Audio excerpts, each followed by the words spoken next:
Something's changing. See His glory. Feels like heaven on earth. தேவருக்கு மகிமை உண்டாவதாக. Last year 2018 October அண்ணா அந்த டைமில் செகண்ட் வீக் ஆஃப் அக்டோபர் அண்ணா சபையில் வந்து மெசேஜ் கொடுத்துட்டு இருந்தார். அந்த டைமில் அண்ணா பேசும்போது அந்த மெசேஜ் கொடுக்கும்போது அவர் ஒரு வார்த்தை சொன்னார், பெஸ்ட்டு ஜாப் பெஸ்ட்டு சேலரி. இதை பற்றி அவர் மெசேஜ் கொடுக்கும்போது அந்த டைமில் நான் ஆஃபரிங் பண்ணுறதுக்காக அண்ணா இங்கே நின்றுட்டு பேசிகிட்டு இருந்தார். மெசேஜ் கொடுக்கும்போது அந்த இடத்துல நின்றுட்டு இருந்தார். நான் அந்த வழியாக வந்திருந்தேன். அவருடைய ஃபேஸ் இந்த சைடில் இருந்தார். ஓகே, நான் கொடுக்கும்போது அந்த ஆஃபரிங் பண்ணும்போது சடன்லி அண்ணா வந்து இந்த சைடு திரும்பினார். பாஸ்கர், உனக்கு பெஸ்ட்டு ஜாப் பெஸ்ட்டு சேலரி எல்லாம் உனக்கு வரப்போகுது அப்படின்னு சொன்னார். Get ready, Bhaskar. Good job will come to you, and this job will bring you next better job. A promotion will come. This job is given by you will see a breakthrough coming in your life. Woo! Woo! Somebody should say aloud, amen. Amen. Hallelujah. Okay, அது பிறகு நாங்கள் என்ன பண்ணோம், அதையே சொல்லி சொல்லி சொல்லி வீட்டில் ப்ரேயர் பண்ணிட்டோம். ஹஸ்பண்ட் அண்ட் ஒய்ஃப் ப்ரேயர் பண்ணி பண்ணி பண்ணி இந்த வருஷம் மார்ச் 11க்கு நான் ஒரு 11 o'clock ஒரு கம்பெனிலேருந்து எனக்கு கால் வந்தது. அந்த கம்பெனி என்கிட்ட பேசுகிறாங்க, இது மாதிரி ஒரு போஸ்ட் இருக்குது, நீங்கள் ஜாயின் பண்ண முடியுமா அப்படின்னாங்க. அப்போ நான் கேட்டேன், என்ன போஸ்ட்? இல்லை, நீங்கள் ஆஃபீஸ்க்கு வாங்க, உங்கள்கிட்ட நான் பேசலாம் அப்படின்னு சொன்னாங்க. ஓகே, நான் ஆஃபீஸ்க்கு போனேன். ஆஃபீஸ்க்கு போயிட்ட பிறகு அவங்க without interview you will selected pan India operation manager in Udan. Udan என்ன சொல்ல? உடான் என்ன தெரியாது, சொல்லுங்க. ஓகே, உடான் அமேசான் இது ரெண்டும் ஒரு காமர்ஸ் கம்பெனி. உடான் வந்து ரொம்ப அதிக க்ரோத்திங்கில் உள்ள ஒரு காமர்ஸ் கம்பெனி. அந்த கம்பெனியில் வந்து பேன் இண்டியா ஆப்ரேஷன் மேனேஜர் நான் லாஸ்ட் 7 மந்த்தாக பார்த்துட்ருக்கேன். இந்த வருஷம் மார்ச் 13 ஸ்டில் டேட் இன்னைக்கு வரைக்கும் அதே கம்பெனியில் நான் பேன் இண்டியா ஆப்ரேஷன் மேனேஜராக பார்த்துட்ருக்கேன்.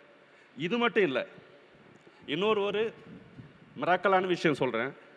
சேம் கம்பெனி இன்னொரு வெண்டர் வந்து என்கிட்ட பேசுகிறாரு, சார் நீங்கள் உங்கள் கையில் நான் ஒரு பிஸ்னஸ் ஹேண்ட் ஓவர் பண்ணுறேன், அந்த பிஸ்னஸ் உங்களால் பண்ண முடியும். அவரே ஃபெய்த் பண்ணுறாரு, நீங்கள் அந்த பிஸ்னஸ் பண்ணி கொடுக்க முடியும், உங்களுக்கு இவ்வளோ பர்சன்டேஜ் நான் தருவேன். அப்போ நான் சொன்னேன், ஆல்ரெடி நான் இந்த வேலையில் வந்து எங்கேஜாக இருக்கேன், பண்ண முடியாது அப்படின்னு. இல்லை உங்களால் பண்ண முடியும். அந்த பிஸ்னஸும் லாஸ்ட் 2 மந்த்தாக கண்டினியூ பண்ணிகிட்ருக்கேன். இன்னொரு விஷயமும் சொல்கிறேன். லாஸ்ட்டு சாட்டர்டே அண்ணாவை நான் அப்பாயின்மெண்ட் கேட்டு மீட் பண்ண வந்தேன். மீட் பண்ணி வந்துட்டு சேம் பிஸ்னஸ்க்காக எனக்கு கால் வருது. இமிடியேட் எனக்கு வந்து இவ்வளோ மேன் பவர் வேணும், நீங்கள் ப்ரொடியூஸ் பண்ண முடியுமான்னு. ஓகே, நான் பண்ணுறேன் அப்படின்னு நேராக ஒய்ஃப் கொண்டு போயிட்டு வீட்டில் விட்டுட்டு 3 மணிக்கு மீட்டிங் அட்டன் பண்ணிவிட்டு வித்தின் 10 minutes அண்ணா ப்ரேயர் பண்ணிவிட்டு சேம் பிஸ்னஸ்க்காக எனக்கு ப்ரேயர் பண்ணுறேன், தலைமையில் கை வச்சுட்டு அந்த மீட்டிங் அட்டன் பண்ணுறேன். 1,15,000 பிஸ்னஸ் அதே சேம் டைமில் கொடுத்தார். Same time within 2 or 3 hours 1,15,000 business agreement பண்ணிவிட்டு இப்போ ரன் பண்ணிட்டு இருக்கேன் HSR லெவலில். தேங்க்யூண்ணா. Hallelujah. Praise the lord. 1 ವೀಕಿಂದ ತುಂಬ ಪೇನ್ ಬರ್ತಿತ್ತು, ಜಸ್ಟ್ ಇಷ್ಟೇ ಕೈ ಎತ್ತಾಗ್ತಿದ್ದು. ಇವಾಗ ಫುಲ್ಲು ಫ್ರೀಡಮ್ ಆಡಿಸ್ತೀನಿ, ಮತ್ತು ಯಾವ ಪೇನಿಗಿಲ್ಲ, ಒಂಥರ ಫುಲ್ಲು ಫ್ರೀ ಆಯ್ತು ಗಾಡಿ. ಕೈ ಎತ್ತೀಗ ಕೈ ಮೊದಲು ಎಷ್ಟು ಎತ್ತದ್ರಿ? ಮೊದಲು ಎತ್ತಕ್ಕೆ ಬರ್ತದೆ. He had for 1 week chest pain, he couldn't even lift his hand up. Today when he shouted the pain gone, he can lift the hand up without any pain. Hallelujah. Remember this, don't you ever always sit and allow the devil to tell you did something wrong, that's why you're sick in your body. ನೀನು ಏನೋ ತಪ್ಪು ಮಾಡಿದ್ದೆ, ಅದಕ್ಕಾಗಿ ರೋಗ ಹೊಂದಿದ್ದಿ ಎಂಬುದಾಗಿ ಸೈತಾನ ನಿಮಗೆ ಹೇಳೋದಕ್ಕೆ ನೀವು ಅವಕಾಶ ಮಾಡಬೇಡ್ರಿ. Or don't you ever allow the devil to tell you because you did that 5 years back you can never be healed. 5 ವರ್ಷದ ಹಿಂದೆ ನೀನು ಇದನ್ನು ಮಾಡಿದಕ್ಕಾಗಿ ನೀನು ಗುಣ ಮಾಡಲು ಆಗೋದಿಲ್ಲ ಎಂಬುದಾಗಿ ಸೈತಾನ ಹೇಳೋದಕ್ಕೆ ಬಿಡಬೇಡಿ. Once a man came for prayer in US. When I was in America, somebody came to me for prayer. ನಾನು ಅಮೆರಿಕದಲ್ಲಿ ಇರುವಾಗ ಒಬ್ಬ ವ್ಯಕ್ತಿ ಪ್ರಾರ್ಥನೆಗಾಗಿ ಬಂದರು. He was sick. ಅವನಿಗೆ ರೋಗ ಇತ್ತು. I want to pray for him. ಅವನಿಗಾಗಿ ಪ್ರಾರ್ಥಿಸಲು ಬಯಸಿದೆ. He said, Pastor Rambo, I think God does not want to heal me. Pastor Rambo, ದೇವರು ನನಗೆ ಗುಣಪಡಿಸೋದಕ್ಕೆ ಇಷ್ಟಪಡಲ್ಲ. I asked him why. ಯಾಕೆ? He said, I did something wrong like this, I did this wrong, that's why they're stopping from God from healing me. ಆ ರೀತಿಯಾದ ತಪ್ಪನ್ನು ಮಾಡಿದೇನೋ ಅದು ದೇವರು ನನ್ನನ್ನು ಸ್ವಸ್ಥಪಡಿಸದಂತೆ ಅಡ್ಡವಾಗಿದೆ. ನಾನು ತಪ್ಪು ಮಾಡಿದ್ದೇನೆ, ಅದರಿಂದ ದೇವರು ಸ್ವಸ್ಥ ಮಾಡಿದಾಗ ಅದು ಅಡ್ಡ ಆಗ್ತೈತೆ. I did something wrong, that's why God is, what I did is stopping God from healing me. ನಾನು ಏನು ಮಾಡಿದೇನೋ ಅದು ದೇವರು ನನ್ನನ್ನು ಸ್ವಸ್ಥಪಡಿಸದಂತೆ ಅಡ್ಡವಾಗಿದೆ. I asked him, ನಾನು ಕೇಳಿದೆ, when did what you do become so powerful you can stop God? ನೀನು ಯಾವಾಗ ನೀನು ಮಾಡಿದ್ದು ದೇವರನ್ನು ನಿಲ್ಲಿಸುವುದಷ್ಟು ಬಲಶಾಲಿ ಆಯ್ತು. ಅಬ್ಬಬ್ಬಬ್ಬ, ನೀನು ಏನು ಎಷ್ಟು ದೊಡ್ಡವನು ಅಂದರೆ, ನೀನು ಎಷ್ಟು ದೊಡ್ಡ ಕೆಲಸ ಮಾಡಿದ್ರೆ ದೇವ್ರಕ್ಕಿಂತ ದೇವ್ರು ನನ್ನ ಕೈಲಿ ಆಗಲ್ಲಪ್ಪ ಮಾಡೋಕ್ಕೆ, it is too big, I cannot do this. ನನ್ನ ಮಗನೇ, don't you ever think that what you do is so big you can stop God. ನೀನು ಮಾಡಿದ್ದು ಎಷ್ಟು ದೊಡ್ಡದಾಗಿದೆ ಅಂದರೆ ನೀನು ದೇವರನ್ನೇ ನಿಲ್ಲಿಸುವ ಸ್ಥಿತಿಯಲ್ಲಿ ಇದೆ ಎಂಬುದಾಗಿ ಯೋಚನೆ ಮಾಡಬೇಡಿ. The first thing that comes to you when you are sick is, what did you do? Maybe I didn't read the Bible. Maybe I didn't pray. Maybe that day I did this. Maybe I did this. Maybe I did. Maybe I spoke. Maybe I said. That's why sickness came into my body. God is not healing me. ನಾನು ಪ್ರಾರ್ಥನೆ ಮಾಡಿಲ್ಲ, ವಾಕ್ಯ ಓದಿಲ್ಲ, ಕುಡಿದು smoke ಮಾಡಿದ್ದೀನಿ, ಅದಕ್ಕಾಗಿ ನನಗೆ ರೋಗ ಬಂತು, ದೇವರು ನನ್ನನ್ನು ಸುಸ್ತಪಡಿಸಲ್ಲ. And some people tell you, now sit and think about all the wrong things you did. Clear it out and then God will heal you. ನೀನು ಏನೇನು ಮಾಡಿ ತಪ್ಪುಗಳು ಯೋಚನೆ ಮಾಡು, ಅವೆಲ್ಲ ತೆಗೆದಾಕ, ಅವಾಗ ದೇವರು ನಿನ್ನ ಗುಣಪಡಿಸ್ತಾನೆ. Look at what disciples said. ಶಿಷ್ಯರು ಹೇಳಿದ್ದನ್ನು ನೋಡ್ರಿ. What did he do? ಏನು ಮಾಡಿದ್ರು? It is sin, his father's sin. ಅವನ ಪಾಪವೋ ತಂದೆ ಪಾಪವೋ? It is called ಇದು ಕರೆಯಲ್ಪಡುತ್ತದೆ karma principle. ಕರ್ಮ ಸಿದ್ಧಾಂತ.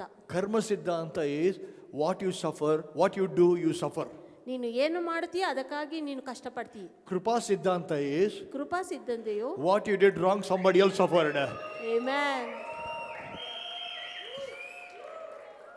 We don't believe in karma siddhanta. ನಾವು ಕರ್ಮ ಸಿದ್ಧಾಂತದಲ್ಲಿ We ನಂಬೋದಿಲ್ಲ, believe in krupa siddhanta. ಕೃಪೆಯ ಸಿದ್ಧಾಂತದಲ್ಲಿ ನಂಬ್ತೇವೆ. I did wrong, ನಾನ್ ತಪ್ಪು ಮಾಡಿದೆ, somebody suffered for my wrongdoing. ಒಬ್ಬರು ನನ್ನ ತಪ್ಪಿಗಾಗಿ ಬಳಲಿದರು, And he did a perfect work. ಅವರು ಪರಿಪೂರ್ಣವಾದ ಕೆಲಸ ಮಾಡಿದರು. Cross is the complete victory. ಕ್ರೂಜೆಯು ಸಂಪೂರ್ಣವಾದ ವಿಜಯ. Hallelujah.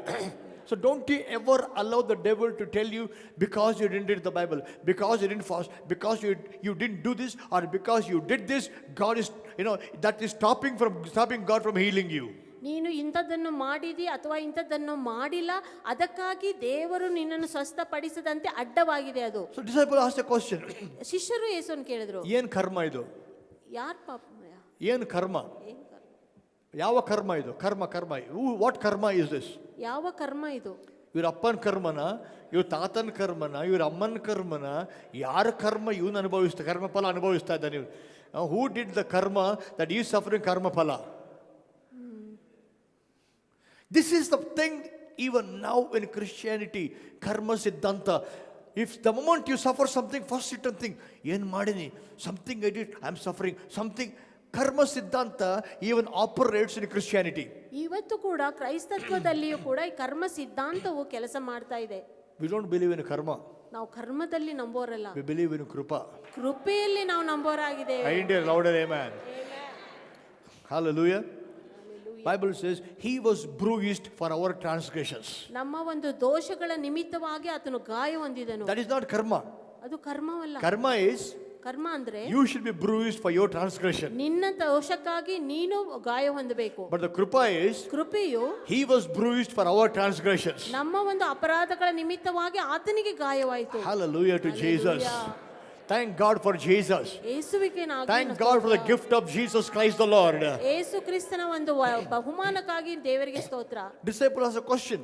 ಶಿಷ್ಯರು ಒಂದು ಪ್ರಶ್ನೆ ಕೇಳಿದ್ರು, Master, who did sin, this man or his parents, that he was born blind? ಗುರುವೇ, ಇವನು ಕುರುಡನಾಗಿ ಹುಟ್ಟುವುದಕ್ಕೆ ಯಾರು ಪಾಪ ಮಾಡಿದರು, ಇವನು ಇವನ ತಂದೆ ತಾಯಿಗಳು? Jesus answered, neither had this man sinned nor his parents. That means Jesus is not saying that he was not a sinner, his parents are not sinners. ಯೇಸು ಹೇಳ್ತಾ ಇಲ್ಲ ಈ ರೀತಿಯಾಗಿ ಇವನು ಪಾಪಿ ಅಲ್ಲ ಅಥವಾ ಆತನ ತಂದೆ ತಾಯಿಗಳು ಪಾಪಿಗಳಲ್ಲ ಎಂಬುದಾಗಿ ಹೇಳ್ತಾ ಇಲ್ಲ. ಇವನು ಪಾಪ ಮಾಡಲ್ಲ, ಈ ಅಪ್ಪ ಪಾಪ ಮಾಡಲ್ಲ ಅಂತ ಹೇಳ್ತಾ ಇಲ್ಲ. Because all our before Jesus died on the cross, all are sinners. ಯೇಸು ಈ ಲೋಕಕ್ಕೆ ಕ್ರೂಜಲ್ಲಿ ಬರುವಾಗ ನಾವೆಲ್ಲರೂ ಪಾಪಿಗಳಾಗಿದ್ದೆವು. But what he was telling is, ಆತನು ಏನು ಹೇಳ್ತಾ ಇದ್ದಾನೆ, this is not because of his father's sin, his grandfather's sin.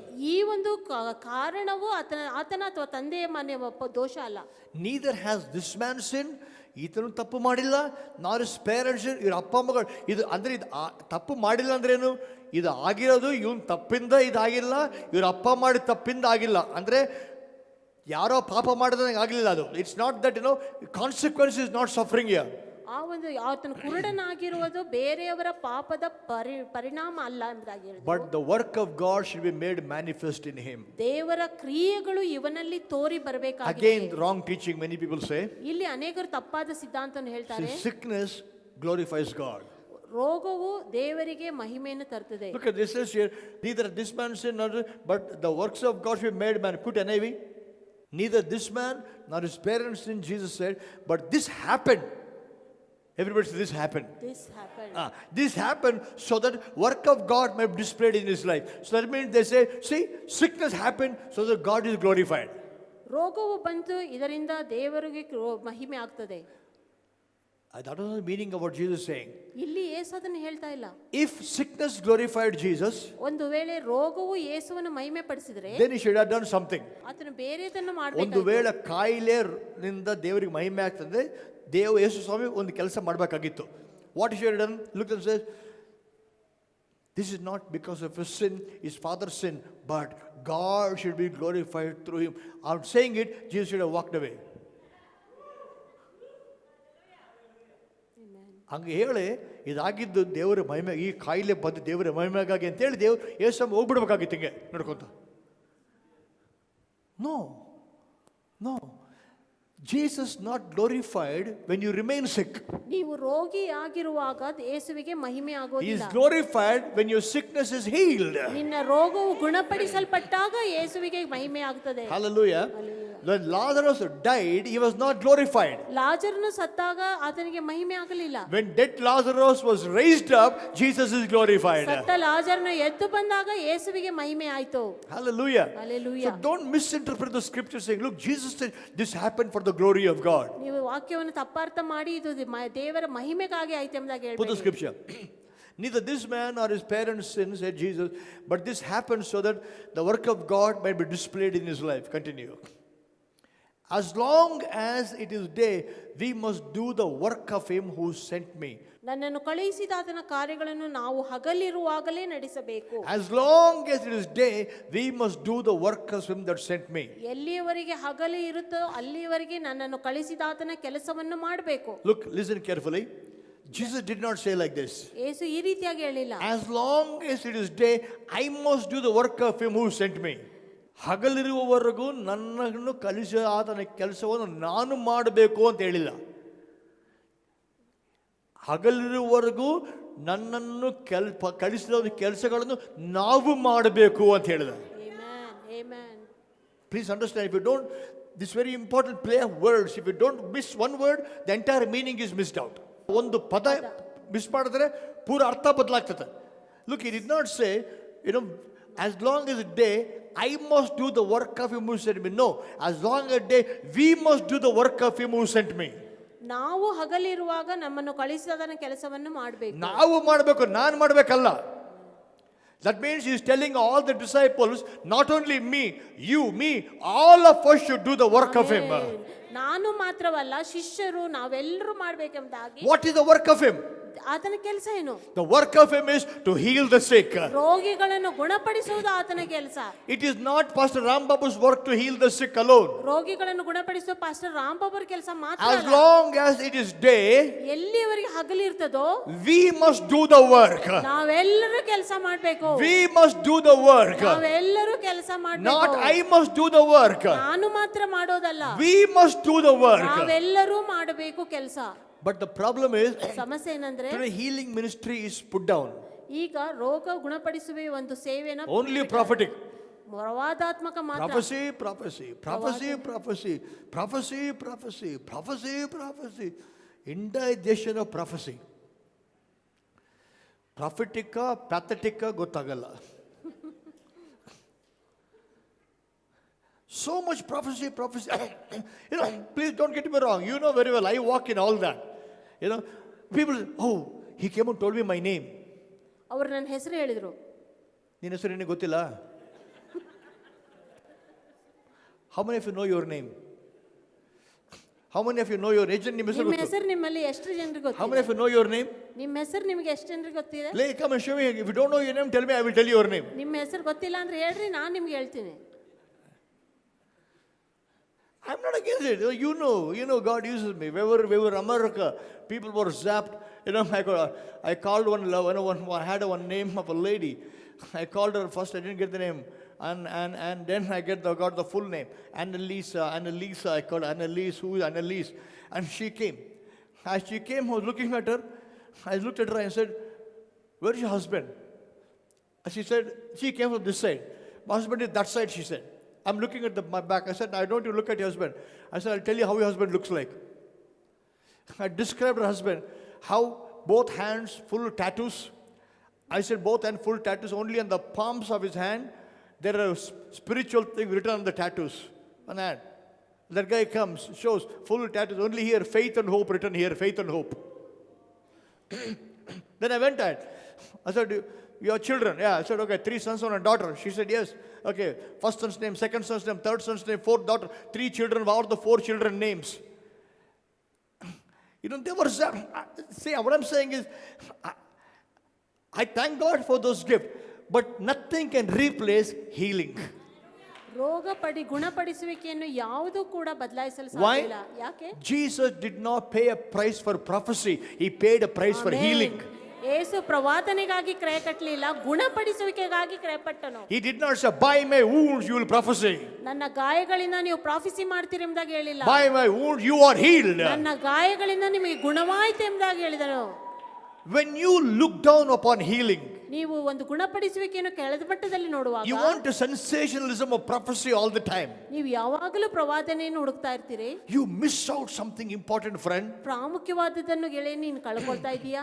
You miss out something important. ಪ್ರಾಮುಖ್ಯವಾದದ್ದನ್ನು ನೀನು ಕಳ್ಕೊಳ್ತಾ ಇದೀಯಾ? The work of Him. ಆತನ ಕ್ರಿಯೆಗಳು. We must do the work of Him who sent us. ನಮ್ಮನ್ನು ಕಳುಹಿಸಿದ ಆತನ ಕಾರ್ಯಗಳನ್ನು ನಾವು That means ಮಾಡಬೇಕು. everyone, when you walk on the street, Sushma, Ashish, Aaron, when you walk on the street, when you see sick, you must feel like a tom.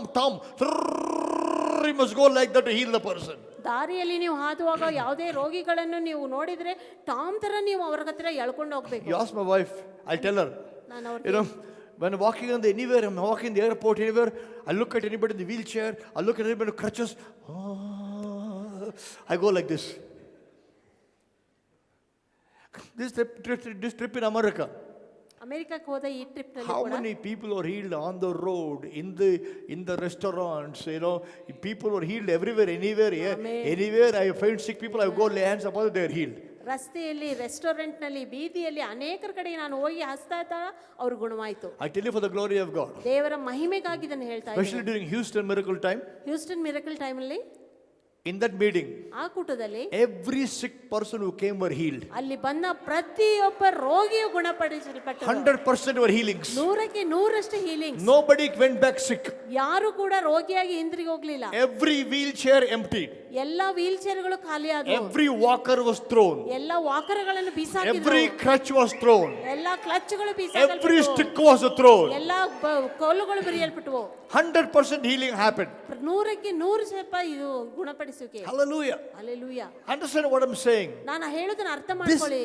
as long as it is day, ಹಗಲು ಇರುವ ತನಕ we must do the works of Him that sent Jesus. ನಾವೆಲ್ಲರೂ ಯೇಸುವಿನ ಕೆಲಸವನ್ನು ನಾವು ಮಾಡಬೇಕು. He's telling we must do it.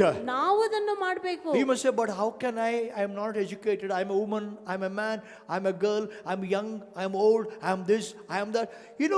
None of that will work. Jesus said, if you believe in me, we must do the works of Him that sent us. ಯೇಸು ಹೇಳಿದ್ರು, ನೀವು ನನ್ನನ್ನು ನಂಬೋದಾದರೆ ದೇವರ ಕೆಲಸಗಳನ್ನು ನಾವೆಲ್ಲರೂ ಮಾಡಬೇಕು. The healing wave should spread wherever you are. ನೀವು ಎಲ್ಲೆಲ್ಲಿ ಇರ್ತೀಯೋ ಎಲ್ಲಾ ಕಡೆಯೂ ರೋಗ ಶಕ್ತಿ ಮಾಡುವಂತ ಅಲೆಯು ಹರಿದು ಹೋಗ್ಬೇಕು. You see, prophecy can be countered by people. ಪ್ರವಾದನೆಗಳು ಜನರಿಂದ ಅದು ಹೇಳಲ್ಪಡಬೇಕು. If I tell you a name, they will say, oh, mind reading, oh, this, oh, somebody will say something. Prophecy ಹೇಳಿದ್ರೆ ಇದು ನಮ್ಮವ್ರು ಮಾಡ್ತಾರೆ, ಇದು ಮಾಡ್ತಾರೆ ಹೇಳ್ಬೋದು. But when you raise up somebody from wheelchair, somebody crippled who walk, they cannot deny that miracle. ನೀವು ರೋಗದಲ್ಲಿ ಇರುವಂತವರನ್ನು ಗುಣಪಡಿಸಿದಾಗ ಯಾರು ಅದನ್ನು ಡಿನೈ ಮಾಡಕ್ಕಾಗಲ್ಲ. Hallelujah. In Acts chapter 3, let me show you the scripture. ಅಪೊಸ್ತಲರ ಕೃತ್ಯ 3ನೇ ಅಧ್ಯಾಯದಲ್ಲಿ ಒಂದು ವಾಕ್ಯವನ್ನು ನಾನು ತೋರಿಸ ಬಯಸ್ತೇನೆ. Let me show you. Let me read that. Acts chapter 4, ಅಪೊಸ್ತಲರ ಕೃತ್ಯ verse 14, NIV. NIV 14. 14ನೇ ವಾಕ್ಯ. NIV 4:14. But since they could see the man who has been healed standing there with them, there was nothing they could say. ಯೇಸುವಿನ ಸಂಗಡ ಇದ್ದವರಿಂದ ಗುರುತು ಹಿಡಿದು ಅವನು ಕ್ಷೇಮ ಹೊಂದಿದ ಆ ಮನುಷ್ಯನು ಅವನ ಕೂಡ ನಿಂತಿರುವುದನ್ನು ನೋಡಿ ಪ್ರತಿಯಾಗಿ ಏನೂ ಮಾತಾಡಲಾರದಿದ್ರು. Verse 16. What are we going to do with these men? They asked. Everybody living in Jerusalem know that they have done outstanding miracle and we cannot deny it. ಈ ಮನುಷ್ಯರಿಗೆ ನಾವೇನು ಮಾಡೋಣ? ಪ್ರಸಿದ್ಧವಾದ ಒಂದು ಸೂಚಕ ಕಾರ್ಯವು ಇವರ ಮೂಲಕವಾಗಿ ನಡೆಯಿತೆಂಬುದು ಯೆರೂಸಲೇಮಿನಲ್ಲಿ ವಾಸವಾಗಿರುವವರೆಲ್ಲರಿಗೂ ಗೊತ್ತಾಗಿದೆಯಷ್ಟೇ. ಅದು ಆಗಲಿಲ್ಲವೆನ್ನಕ್ಕಾಗದು. ಅದು ಆಗಲಿಲ್ಲವೆನ್ನಕ್ಕಾಗದು. ಅದು ಆಗಲಿಲ್ಲ ಅಂತ ಹೇಳಕ್ಕಾಗಲ್ಲ. You can deny a prophecy. ನೀವು ಪ್ರವಾದನೆಯನ್ನು I will ಡಿನೈ tell ಮಾಡಬಹುದು. you, next year it's going to be like this. Well, who's seen what's going to happen next year? I have to wait until next year to see whether what I said happens or not. But healing happens. ರೋಗವಾಸಿಯಾದಾಗ Nobody can deny the healing. ಯಾರು ಕೂಡ ಅದನ್ನು ವಿರೋಧಿಸಕ್ಕೆ ಆಗಲ್ಲ. Look what they said. We know they have done outstanding miracle. We cannot deny it. ಅವರು ಪ್ರಸಿದ್ಧವಾದ ಸೂಚಕ ಕಾರ್ಯ ಮಾಡಿದ್ದಾರೆ, ಅದನ್ನು ಅಲ್ಲಗಳೆಯಕ್ಕೆ ಆಗಲ್ಲ. I prayed and I declared outstanding miracles in our church, through our church people, through me, through you, through us. Outstanding miracles should happen such a way nobody should be able to deny the miracle that is happening. ನಾನು ನಿಮಗೆ ಘೋಷಣೆ ಮಾಡ್ತೇನೆ, ನನ್ನ ಮುಖಾಂತರವಾಗಿ ನಮ್ಮೆಲ್ಲರ ಮುಖಾಂತರವಾಗಿ ಪ್ರಸಿದ್ಧವಾದಂತಹ ಸೂಚಕ ಕಾರ್ಯಗಳು ನಡೆಯಲಿ, ಅದನ್ನು ಯಾರೂ ಅಲ್ಲಗಳೆಯಬಾರದು. God told me, son, bring back the healing wave. ನೀನು ಅಲ್ಲಿ ಗುಣಪಡಿಸುವಿಕೆಯನ್ನು ತೆಗೆದುಕೊಂಡು ಬಾ ಮಗನೇ ಎಂಬುದಾಗಿ ದೇವರು ಹೇಳಿದರು. Many are bringing back the prophecy wave. Thank God for them. Our God wants to bring back the healing wave all over again. ಪ್ರವಾದನೆಯನ್ನು ಅನೇಕರು ಹಿಂದಿರುಗಿ ತರ್ತಾ ಇದ್ದಾರೆ. ದೇವರು ನನಗೆ ಹೇಳಿದನು, ನೀನು ರೋಗ ವಾಸಿ ಮಾಡುವ ಒಂದು ತಂತು ತೆಗೆದುಕೊಂಡು As long as it is day, ದಿನ ಹಗಲಿರುವವರೆಗೆ we must do the work of him that sent us. ನಮ್ಮನ್ನು ಕಳುಹಿಸಿದ ಆತನ ಕೆಲಸವನ್ನು ನಾವೆಲ್ಲರೂ ಮಾಡಬೇಕು. Put the scripture, please. Go back John chapter 9. Let's close with this. John 9. Neither this man nor his sin, the work happens, so the work of him, as long as it's day, we must do the work of him who sent me. Night is coming when no one can work. While I am in the world, I am the light of the world. ಲೋಕದಲ್ಲಿರುವಾಗ ಲೋಕಕ್ಕೆ ಬೆಳಕಾಗಿದ್ದೇನೆ. ಮತ್ತೆ ಸಹೋದರಿ, ಲೋಕದಲ್ಲಿರುವಾಗ ನಾನು ಲೋಕಕ್ಕೆ ಬೆಳಕಾಗಿದ್ದೇನೆ. ಲೋಕದಲ್ಲಿರುವಾಗ ನಾನು ಲೋಕಕ್ಕೆ ಬೆಳಕಾಗಿದ್ದೇನೆ. As long as I'm in the world, I am the light of the world. And then he opened his eyes. As long as he is in the world, he is the light of the world. ಆತ ಲೋಕದಲ್ಲಿ ಇರುವವರೆಗೆ ಆತ ಲೋಕಕ್ಕೆ ಬೆಳಕಾಗಿದ್ದಾನೆ. ಈಗ ಆತ ಲೋಕದಲ್ಲಿ ಇಲ್ವೇ? ಏನು ಮಾಡಬೇಕು? ನಾವು ಲೋಕಕ್ಕೆ ಬೆಳಕಾಗಿದ್ದೇವೆ. We are the light of the world now. ನಾವು ಲೋಕಕ್ಕೆ ಬೆಳಕಾಗಿದ್ದೇವೆ ಈಗ. Jesus said, you are the light of the world. ಯೇಸು ಹೇಳಿದರು, ನೀನು ಲೋಕಕ್ಕೆ ಬೆಳಕಾಗಿದ್ದೆ. Hallelujah. Hallelujah. Hallelujah. As long as he is in the world, he is the light of the world. ಆತನು ಲೋಕದಲ್ಲಿ ಇರುವವರೆಗೆ ಆತನು ಲೋಕಕ್ಕೆ ಬೆಳಕಾಗಿದ್ದಾನೆ. Now he lives in us and therefore we are the light of the world. ಈಗ ಆತನು ನಮ್ಮಲ್ಲಿ ವಾಸವಾಗಿದ್ದಾನೆ, ನಾವು ಲೋಕಕ್ಕೆ ಬೆಳಕಾಗಿದ್ದೇವೆ. And therefore we must do the works of him. ಆಗ ನಾವು ಆತನ ಕೆಲಸಗಳನ್ನು ಈ ಲೋಕದಲ್ಲಿ ಮಾಡಬೇಕು. Can I hear a loud amen? Amen. I want a louder amen than I heard. Amen. Put the scripture, please. Okay, continue. Having said this, he spit on the ground, made some mud with the saliva, put on the man's eyes. ಇದನ್ನು ಹೇಳಿ ನೆಲದ ಮೇಲೆ ಉಗುಳಿ ಆ ಉಗುಳಿನಿಂದ ಕೆಸರು ಮಾಡಿ ಆ ಕೆಸರನ್ನು ಅವನ ಕಣ್ಣುಗಳಿಗೆ ಹಚ್ಚಿ. Imagine if I do this. ನಾನು ಇದನ್ನು ಮಾಡಿದ್ರೆ ಅಂತ ಗ್ರಹಿಸ್ಕೊಳ್ರಿ ಸ್ವಲ್ಪ. Full Facebook, YouTube, people will write everywhere what kind of this is stupid, this is that. Everywhere my photograph will be displayed. Imagine you invite Ram Babu is invited, healing evangelist Ram Babu invited to the church, and every sick person they come and spit on them. Poo, poo, poo.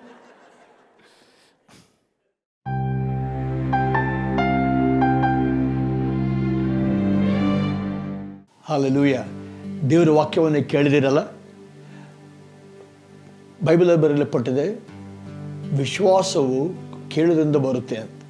ಆದ ಕಾರಣ ಈಗ ಕೇಳಿದ ವಾಕ್ಯದ ಮೇಲೆ ವಿಶ್ವಾಸವಿಟ್ಟರೆ ನನ್ನ ಜೊತೆ ನೀವು ಪ್ರಾರ್ಥನೆ ಮಾಡ್ಬೋದು. ಯಾಕೆಂದರೆ ಹೆಬ್ರಿಯರಿಗೆ ಬರೆದ ಪತ್ರಿಕೆ 4ನೇ ಅಧ್ಯಾಯ 2ನೇ ವಚನದಲ್ಲಿ ಈ ರೀತಿಯಾಗಿ ಬರೆಯಲ್ಪಟ್ಟಿದೆ, ಅವರಿಗೆ ಸುವಾರ್ತೆಯು ಸಾರೋಣವಾದಂತೆಯೇ ನಮಗೂ ಸಾರೋಣವಾಯಿತು, ಆದರೆ ಕೇಳಿದವರು ನಂಬಲಿಲ್ಲವಾದ ಕಾರಣ ಸಾರಿದ ಆ ವಾಕ್ಯದಿಂದ ಅವರಿಗೆ ಪ್ರಯೋಜನವಾಗಲಿಲ್ಲ.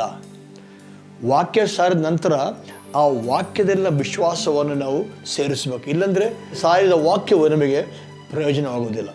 ಇವತ್ತು ಕೇಳಿದ ವಾಕ್ಯದೊಂದಿಗೆ ನಿಮ್ಮ ವಿಶ್ವಾಸವನ್ನು ಕೂಡಿಸಿರಿ, ನಾವು ಒಟ್ಟಾಗಿ ಪ್ರಾರ್ಥನೆ ಮಾಡೋಣ. ಸಾಧ್ಯವಾದರೆ ನಿಮ್ಮ ಕೈಯನ್ನು ಟಿ ವಿಯಲ್ಲಿ ಕಾಣುವ ನನ್ನ ಕೈ ಮೇಲಿಟ್ಟು ನನ್ನೊಟ್ಟಿಗೆ ಪ್ರಾರ್ಥನೆ ಮಾಡಿ. Hallelujah, thank you Jesus, hallelujah. ನಮ್ಮ ಕರ್ತನಾದ ಸ್ವಾಮಿ ಯೇಸುವೇ, ನಿನ್ನ ನಾಮಕ್ಕೆ ಸ್ತೋತ್ರ. ಅಪ್ಪ, ಈ ರೀತಿಯಾಗಿ ನಮ್ಮನ್ನು ಮತ್ತೊಂದು ಸಲ ನಿನ್ನ ವಾಕ್ಯದ ಹತೋಟಿಯಲ್ಲಿ ತಗೊಂಡು ಬಂದು ವಾಕ್ಯವನ್ನು ಕೇಳುವಂತೆ ಕೊಟ್ಟಿರೋ ಭಾಗ್ಯಕ್ಕೆ ಸ್ತೋತ್ರ. ಕರ್ತನೆ, ಕೇಳಿದ ವಾಕ್ಯದಿಂದ ನಾವು ವಿಶ್ವಾಸವನ್ನು ಜೋಡಿಸುವಾಗ ಅಪ್ಪ, ನಿನ್ನ ವಾಕ್ಯವು ನಮ್ಮ ಜೀವಿತದಲ್ಲಿ ಪ್ರಯೋಜನಕರವಾಗಿ ಜೀವಿತ ಬದಲಾವಣೆ ಮಾಡಿದೆ. ಕರ್ತನಾದ ಯೇಸು ನಾಮದಲ್ಲಿ ವಾಕ್ಯವನ್ನು ಕೇಳುವ ಪ್ರತಿಯೊಂದು ಮಗನಿಗಾಗಿ ಮಗಳಿಗೆ ಪ್ರಾರ್ಥನೆ ಮಾಡ್ತಿದ್ದೀನಪ್ಪ. ನಿನ್ನ ಕೈಯನ್ನೇ ಚಾಚಿ ಅವರನ್ನು ಆಶೀರ್ವಾದ ಮಾಡಿ ಅವರ ಮನೆಯಲ್ಲಿರುವ ಶರೀರದಲ್ಲಿರುವ ಎಲ್ಲ ಸಮಸ್ಯೆಗಳನ್ನು ಪರಿಹರಿಸಿ ಅಪ್ಪ, ನಿನ್ನ ಸಮಾಧಾನ ಶಾಂತಿಯನ್ನು ಅವರ ಕುಟುಂಬದಲ್ಲಿ ಜೀವಿತದಲ್ಲಿ ಉಂಟು ಮಾಡಬೇಕಾದ್ರೆ ಪ್ರಾರ್ಥನೆ ಮಾಡ್ತಿದ್ದೇನೆ.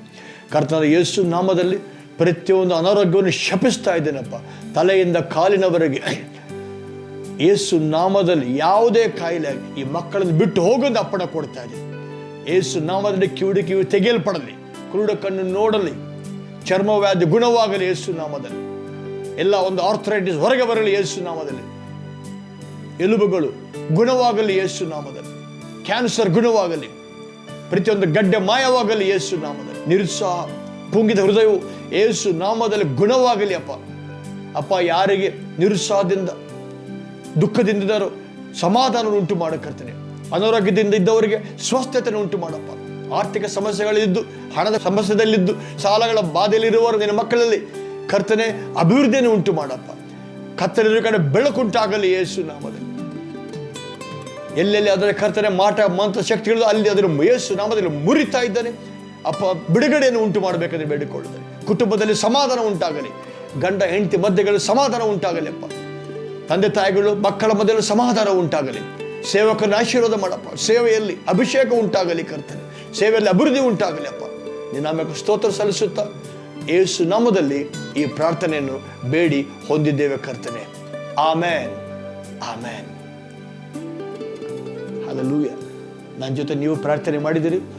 ನಾವಿಬ್ಬರು ಒಟ್ಟಾಗಿ ಅಂಗೀಕಾರ ಮಾಡಿ ಪ್ರಾರ್ಥನೆ ಮಾಡುವಾಗ ಅದು ಪ್ರಾರ್ಥನೆಗೆ ತಪ್ಪದೆ ಉತ್ತರ ಕೊಡ್ತಾನೆ. ಕರ್ತನೆ ಹೇಳಿದ್ದಾನೆ, ಉತ್ತರ ಈಗ ಬಿಡುಗಡೆ ಆಗಿದೆ. ನಿಮ್ಮ ಶರೀರ ಪರೀಕ್ಷೆ ಮಾಡಿಕೊಳ್ಳಿ, ಸ್ವಸ್ಥತೆಯನ್ನು ನೋಡ್ತೀರಿ. ನಿಮಗೆ ಗುಣವಾಗಿದ್ದರೆ ನಮಗೆ ಫೋನ್ ಮಾಡಿ ತಿಳಿಸಿ. ಅಷ್ಟು ಮಾತ್ರ ಒಳ್ಳೆದೆ. ಐಶ್ವರ್ಯ, ಆರ್ಥಿಕ ಅಭಿವೃದ್ಧಿ ಬರುತ್ತೆ, ಸೇವೆಯಲ್ಲಿ ಅಭಿವೃದ್ಧಿ ಬರುತ್ತೆ. Hallelujah. God bless you once again. I will see you again the same channel, same time. ಮತ್ತೆ ಇನ್ನೊಂದು ಸಲ ನಿಮ್ಮನ್ನು ಇದೇ ಸಮಯದಲ್ಲಿ ಭೇಟಿ ಆಗ್ತೇನೆ. ಆಮೇನ್. Rise and